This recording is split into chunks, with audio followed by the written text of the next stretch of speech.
holding the rest of you back? Nothing. I mean, you just never decided to do it, or you had to drop it, heard about all that nasty compliance and all that stuff. On there, so I mean, there is compliance, so that's okay. That's okay. I really kind of want to talk to you about the RIA and the IAR. There will be a spelling test. You can spell it good. A couple of things. Have you heard of the hybrid model? It's the fastest growing business model in our business today. And a hybrid model is basically this. In the traditional sense, it's somebody's got a traditional security license, and they're associated with an RIA, so they can charge fees and commissions.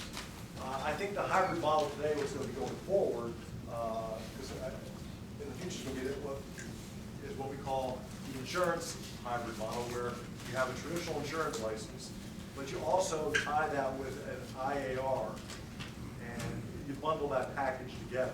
So it gives you the ability to charge fees, but also commissions. Because here's the reality.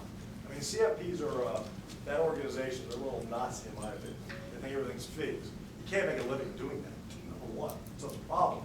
But I think the combination of charging commissions and fees is a good blend for you and for the client on there, because there's a lot of things where you're charging fees makes more sense. A lot of things out there that you really can't charge a fee for, like a life insurance policy or an annuity where you get the commission. So you're able to make your living and grow your living. Tony kind of talked about, there's a RIA section today. It is estimated that 25% of the assets in America will be controlled by RIAs by the end of 2014. So people are looking for that. They don't want the commission-only relationship on there, so the timing's good, the opportunity's good. And I want to talk about what the opportunity is, how to get into it, and then how you can benefit from it. I want to ask you a couple of key points we're talking about. First of all, reducing missed opportunities. You guys are leaving a lot of money on the table. And a lot of you might be in denial about that, but you aren't. I'm going to show you where you're leaving the money on the table. I want to we're going to show you how to increase your profitability. Increase your cash flow. Are you guys happy with your monthly cash flow? You always have enough cash at the end of the month and all that good stuff? Create an exit strategy. Do all of you want to retire one day? I mean, is that the plan? I mean, or, you're going to be 95 out there trying to sell this stuff on there. What's your book of business on your annuities worth today? How much could you sell that book of business for? $3. How much? $3. $3, right. Find out one guy to give you $3. There's no value to the business because it doesn't throw off a constant stream of income. When you tie this with an RIA and you have $20 million under business, you're throwing off $200,000 of revenue every year. You can sell that business. Matter of fact, from every seller today, there's 10 buyers. You can get anywhere between 2 to 3 times the value of that annual cash flow. You have the assets, you're sitting on the assets today. You might not realize it. I'm going to show you at the end today how each one of you will be able to get in front of $107 million of opportunity. Okay? That's probably what, from what Tony described, all of you have been in the business for a good length of time. You probably have at least 300 clients. That's how much money is sitting on the table that you haven't talked about. Who are these guys? Arnold, Jack, and Tiger. What do they all have in common? Hackers. They're hackers. Yeah, they're pretty. I like to have their hack game, that's for sure. They're big hackers. These guys are all the greatest golfers of their generation. Right? Jack Nicklaus, Arnold Palmer, all different styles, all had great results on the golf course and professional. Personally, we won't talk about that. So, but they're the greatest ones. So, I mean, I think sports in our business have a lot in common. So, how many clubs are you allowed to have if you're golfing? 14 clubs. So, the greatest golfers of their generations. Arnold Palmer carried 14 clubs. Jack Nicklaus carries 14 clubs. Tiger Woods carries 14 clubs. Now, why would the greatest golfers of their time carry 14 clubs? Well, they got a caddy. They got to pay him 10% of the winnings. Might as well make it work a little bit, right? I mean, 50% of your strokes are playing with two gloves, the putter and the driver, right? So why do you have all these other gloves? Be prepared. Special situations. Just in case. Just in case. They don't use them all, but they all have them in there. They all carry them. You don't know when you're going to need them. So I want to kind of ask you, how many clubs do you carry in your sales practice? Do you just go in there with your annuity bag? Or you just, that's it? No. No. You know, of course you wouldn't do that. You wouldn't spend $6,000 a month on advertising and go in with one hammer. That'd be crazy. Let me kind of back up, and I want to give you a perspective of our business, the global business. I want to bring it down to your personal business. In 2012, the annuity sales were $219 billion. Billion, that's a lot of money. Total sales in 2012. You guys did a phenomenal job. Made the insurance companies very happy. Made your lifestyle and others very happy. Variable annuities accounted for $147 billion of those sales. Income annuities accounted for $8.7 billion of those sales. Those are going to become pretty hot as more and more people get ready to go into retirement. Traditional fixed annuities accounted for $29 billion. The plain old boring 2-3% annuity still picks up $29 billion a year in sales. Isn't that phenomenal? Index annuities are $33.9 billion. That's a lot of money going into annuities. It's the right time, and it's only going to grow. Great opportunity. I think we're maximizing the sales across the board. Let's take you back to the total market. Total market, total funds in the market today. More than $12 trillion in U.S. bank deposits. Earning what? 10 bips out? It's safe though. I'm not going to lose my money. There's $12 trillion sitting in the bank. Now your customers are very conservative because a lot of you guys tell me this all the time. $12.5 trillion sitting in the stock market. $15.8 trillion is sitting in the bond market. America looks pretty balanced when you look at the portfolios. A lot of money. But if you're only talking about one thing, you're missing out. Do you know how much went into the stock market in the first quarter of this year? $50 billion went out of the banks into the stock market. So there's a lot of money being moved. If you're not in the ability to capture that money, you're not getting those sales. And I'll tell you what, a lot of your clients went into the market today, in the first quarter. Might not be the best timing, we can debate that all day long, but the money's moving. So let's look at what your customers have in the market. We talked about the big picture. Let's break it down to what it looks like for you. I went to our custodian, who is Fidelity, and I asked him, what's the average RIA 401k balance for a Fidelity customer? Now, Fidelity controls about 7% of the market. So I think this is a pretty good snapshot of what's going on. What percentage? 7%. Only 7. 10 companies control 50%. It's all broken up after that. So, no, that's on there. So, average annuity 401k balance today is $212,000. Okay? Average 401k balance for Fidelity customers between the ages of 65 and 69 is $359,000. Now you guys at Legacy, our averages on the annuity side, you guys do a much better job than the traditional annuity sale. The average annuity sale at Legacy is $72,000.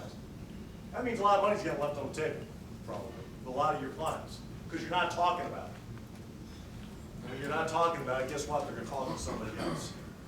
I was telling Tony, I had a gentleman I've been talking with probably about the last 2 months about joining the RIA. He was giving me all the reasons why you don't want to do that. You got compliance. I mean, the stock market, people aren't invested. He gave me all the reasons in the world why he wasn't going to do it. I said, fine. You know, there's other people I need to talk to. He called me back last Friday. Had a customer, a friend, had $900,000 in his 401k, was getting ready to retire. He recommended a $300,000 annuity. The guy was going to buy it. Good payday. And the guy's next question is, what are you going to do with the rest of my money? Wow. And he goes, well, I can refer you to somebody else. The guy goes, oh, I want one person handling everything. LIMRA reports that 70% of seniors are consolidating their relationships. Okay, does that make sense? Do you really want to be dealing with 14 people? You want your life simpler. You don't want 20 1099s coming at you. You want one. How do you look to that customer if you can only offer one service? Think about that. I mean, that guy left $20,000 on the table plus to get that money bill. He was kind of not going slow. So I would really encourage you to take a double look at it, going this route. Okay, come to IRR with Envoy. You'll be able to discuss and advise with your clients on investments. If you're not licensed, you cannot talk about investments. I have guys show me the disclaimer that they sold a client an index annuity, but they didn't talk to the client about investments. Oh yeah, just hopped out of this stock over here. I didn't mention it though. The client just came to that conclusion. That's not going to protect you. So you've got to be licensed. And there was a guy in Illinois who's got nailed by the SEC for discussing this.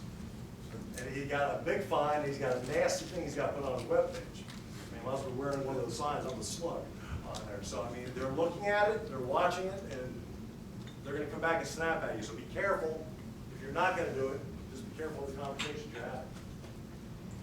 You're going to be able to create another source of revenue for your business. Understand on money, managed money.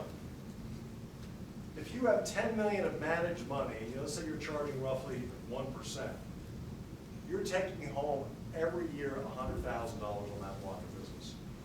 Not the first year, but every year. Okay?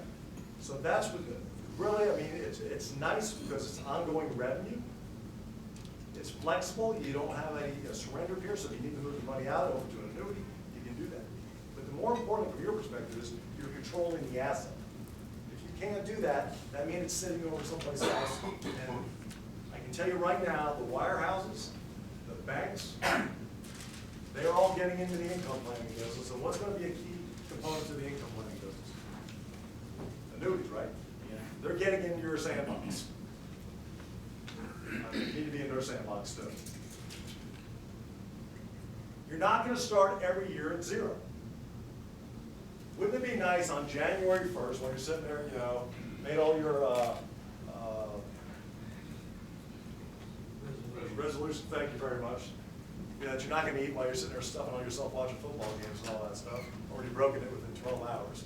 But you've got $250,000, $300,000 coming in. Kind of create your own salary. Kind of nice. You're going to build a business that you're going to be able to sell. This is really, from your perspective, you have an exit strategy doing this. The money is, you're talking with customers that have all these funds. You're talking with customers that have relationships with other people. They probably prefer to have a relationship with you, but you can't offer. But you're going to be able to do an exit strategy out of that. And I got to tell you what, young guys, I mean, a lot of you have been in this business for a while. I got started. When I got into business, you're able to sell health policies and all that, meet the customer, sell a life product, and all that stuff. A lot of you do that when you're in business. That's not an option anymore. You can't sell health insurance, pretty much. You do med subs, but a lot of younger guys are coming in and they're buying these practices up. It's already got ready cash flow going, and they're running them. Colleges are pumping out CFPs, like crazy. The people today in our business are probably much more highly educated than when we were when we got into business. So it's a great opportunity to build it because you have the most important thing out there. What's that? You have the relationship. They don't have the relationship. Now you just need to control the assets, and then you'll be able to sell that down the road. Or keep going. Any questions? If benefits working with Envoy, we're going to help you build your fee business. We're going to show you how to do it. Been doing it, I've been charging fees since '92, so I've got a little bit of experience in this area. So we will show you how to build that fee business. What you're not going to become, and this is kind of the big myth for a lot of people not wanting to get into the business, you're not going to become an investment guru. The good thing is the guy down at Merrill Lynch, the guy over at the wirehouses, they're not investment gurus. That's all being taken away from them. Everybody's transitioning to the fee-based model. So what you do is you become the advisor. You understand what the client's trying to do. You understand the risk tolerance. Then we do what we call plug and play. We plug in the investment to meet their risk objectives and their asset allocation. You're not managing the money. We're hiring third-party money managers to do that. You're getting investment advice at the institutional level. A lot of these fund managers we use, for an individual to go to them, they would have to have $5 million, $1 million. These guys won't talk to the smaller people. But we can bundle together, they will do it. So your clients are able to purchase top-notch money managers at wholesale prices, basically. Because there's no commissions. The client buys it, and they're buying and trading. The client never sees a commission trade. It's all done within that fee on there. So you're not having that discussion if you need to move the money. The first thing that comes up, what's it going to cost me? It's not going to cost you anything. You're already paying with it. We're just going to move you from here because we need to rebalance you over to here. Or we don't like the results of the money manager, we're going to move it over. The commission, that discussion's gone, the fee stays the same. Your goal, like everybody else in this business, is to gather up assets. It's what you do already. You don't manage the annuity, do you? Are you telling them when to buy the index? You don't do any of that stuff. The company does. You have a relationship, you gather the assets.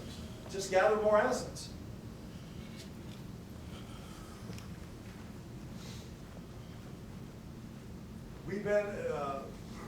We're obviously owned by Legacy, and we understand insurance professionals. So I mean, if you went to a traditional RIA, and you told them you sold annuities, they'd probably look down on it. They don't get it yet. They're not quite there yet. They don't understand the guaranteed income. Don't understand you can lose money, on there. That's where the annuities plays a big role. We understand that, but we also understand where the market's going, and I think we can help you blend it and make your transition into this business very easy. Like I said, you're not going to be the investment guru. We have different money managers, we have different strategies. We have 4 unique investment strategies that the client can pick from. We have 8 money managers within those strategies. About 65 different portfolios. All you're doing is plugging them into the portfolio. We've got a fact finder that after you go through that with the client, they're conservative, they're aggressive, whatever. Mr. Client, why don't we plug part of this over here, and we're going to plug part of this over into the annuity on here. And then you're going to be able to gather up all those assets. But you're not going to have to worry about, alphas and betas and all that. That's not what you have to go on here. You're plug and play. All our products are approved. We want you to work with the Dunhills of the world, Tony's group. So yeah, it's not where like in the traditional broker-dealer world, you have to go through their grid. They take a haircut, guys, like they tell you about haircuts on there. So you're not going to have to give up any commission on your annuity. You keep it all. That's your business. And we have a really simple program that you can illustrate all this to the client for. Really easy. Okay, so what's it take to become an IAR? First of all, we got to do a background check on it because that's required by the SEC. Most people pass it. I haven't had too many issues there. I had one guy in Boston. It popped up that he had a criminal background, and he went back to 1974. And he goes, I haven't never done anything. And then when he was in college, it was a big blizzard in Boston, the blizzard of '74. And he was driving a cab, and some guy jumped out of his cab and was trying to stiff him on the ferry. He went out and tackled him. They got that was what was on the record.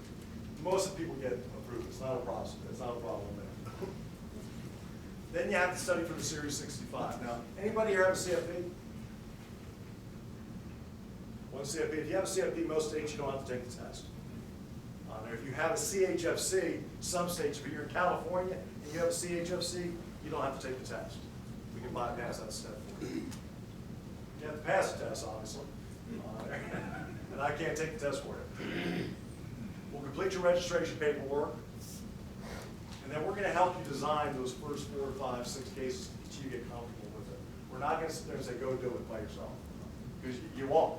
Because you won't be comfortable. And, rule 1 is nobody wants to be embarrassed in front of his client. So we're going to help you design the cases, walk you through the paperwork. It's really simple on here to do, but I mean, and then you kind of get comfortable with it. You'd be good at it. Yeah, I'm a CHFC. You mean all I have to do is go do the paperwork? Where are you located? whole background check, that's where they. Yeah, I gotta make sure, you look like a shady character, I don't know. Yeah, where are you located, sir, California? Palm Springs. Yeah. Yeah, no, you don't have to take the test. Yes. How come you need to take the 65 and not just the 7? The 7, okay, the question is, why do you have to take the 65 and not the 7? 7, 6, those are all on the broker-dealer side. Those licenses allow you to actually pull the trades and make a commission. A Series 65 does not allow, you cannot pull the trade. It's managed money. It's managed money, it's charging fees on that. So it's a different relationship, that's why I have to take that test. You have a CHFC? You have to have a C, in California, it's CHFC or CFA. If you don't have those, I'd rather, it's easier to take a test. Yes, sir. Who does the custody? Who's the custodian? Great question. When I came on here, I was telling President Lenny that we needed to have a well-known one. Fidelity is our custodian. And the reason I think that's really important after Mr. Madoff situation out there, people want to know who actually controls the money. So in the relationship, the way it works is, you're the advisor. Fidelity has the money. The money manager tells Fidelity to make the trades, to rebalance the portfolio. The money manager does not have access to the money. Okay? Fidelity, at the end of the day, Fidelity's on the hook.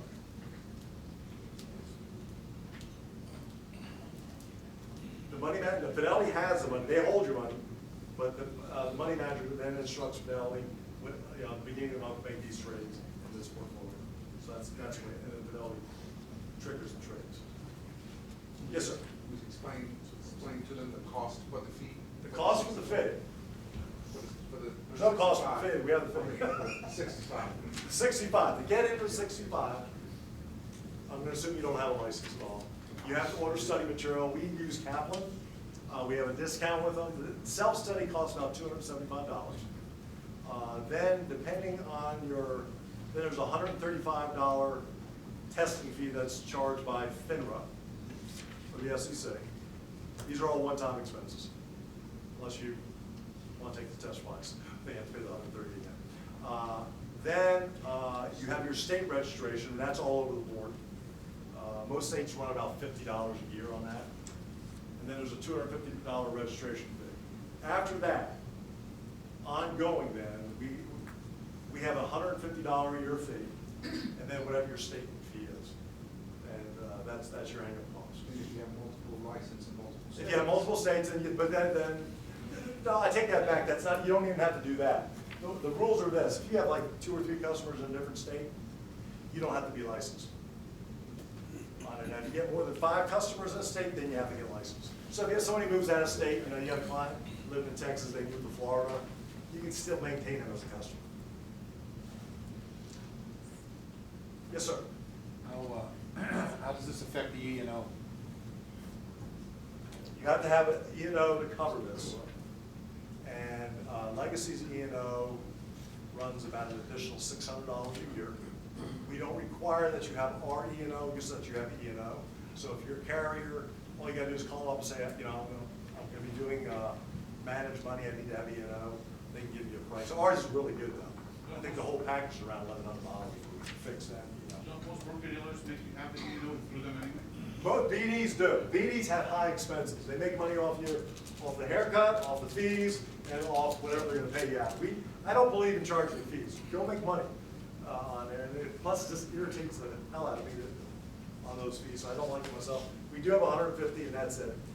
As long as you have it, and can show it to us, that's all we care about. Did I answer your question?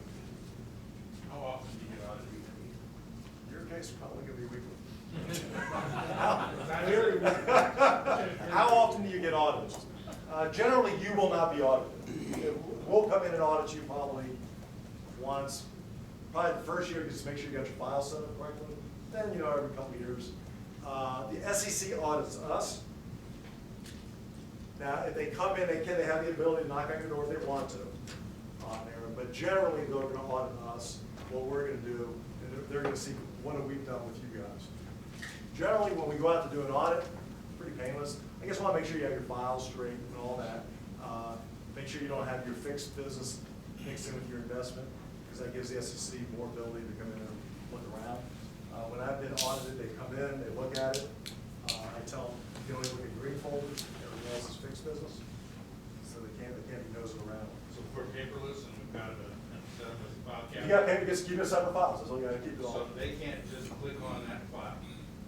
No, because what they're gonna do is they're gonna say, what's your investment, they click on that. So if you have a file that's all investments, and you have a file over here that has all the client's life insurance. It looks like a file cabinet in my computer. Yeah, no, but you can show them the different, how it's broken down. They don't have the right to go over. Where a lot of guys get in trouble, they mix them all together, and then, now they're looking at everything. Any other questions so far? Yes, sir. Is the license permanent without any renewal? Pardon? Is the license permanent? The license is permanent as long as you pay the annual fee. You have a renewal every 2 years? Every year, you renew. There's no, you're thinking, yeah, so in securities, every calendar year, January 1st, you renew. So, like I said, most states is $50 a year on there. No, you're thinking of broker dealer. It's not every two. We'll have some CE, but we'll do all ours online. So, you're thinking of the BD world. Yeah, it's different on there, so. Any questions? Yes, sir. Is there production requirement? What I'm looking for, what we don't want, I'm gonna be really straight with all you guys. I don't want you to have a license with us and never sell it. That's a big liability to me. I don't look good in stripes. Can you repeat that?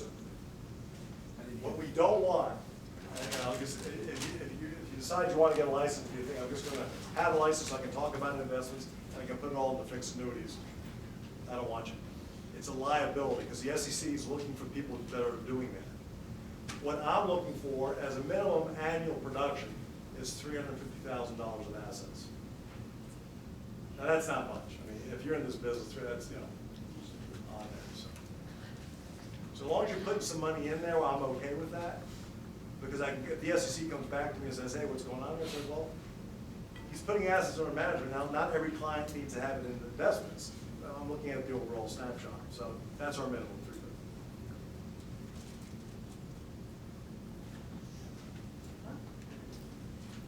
350. Change starts today, guys. Our world is changing rapidly. Baby boomers are probably the most demanding bunch around on there, and they're looking for more options. They're looking for more things within their relationships. So you're going to need to be able to address this opportunity. Capture your share of the income planning business. Craig Rodemaker is going to be talking a little later on about income planning. Alan's talking about it. 160 million people yet. That's not a big enough market to talk about on there.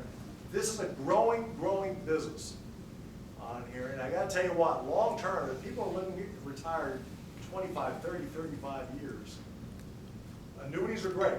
But you got the inflation factor. You got to keep it in the back of your mind there. And those traditionally will not keep up with inflation.